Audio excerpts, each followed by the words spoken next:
আল্লাহর রাসূলের উপর যখন ওহী নাজিল হতো তখন তার মনের উপর প্রচণ্ড চাপ পড়ত, যার প্রকাশ ঘটত রাসূলের শরীরের উপরও।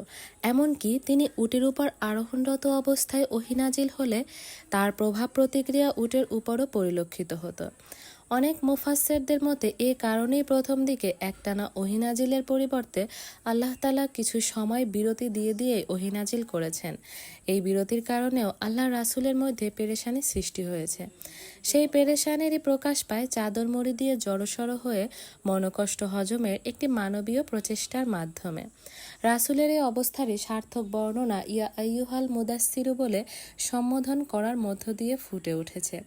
ওহীপ্রাপ্তি বন্ধের কারণে রাসূলের হৃদয়ে সৃষ্ট পেরেশানি দূর করার জন্য সূরা দোহায় আল্লাহ তাআলা রাসূলের প্রতি তার মেহেরবানির উল্লেখ করেছেন অত্যন্ত আবেগময়ী ভাষা ও নৈপুণ্যের মাধ্যমে।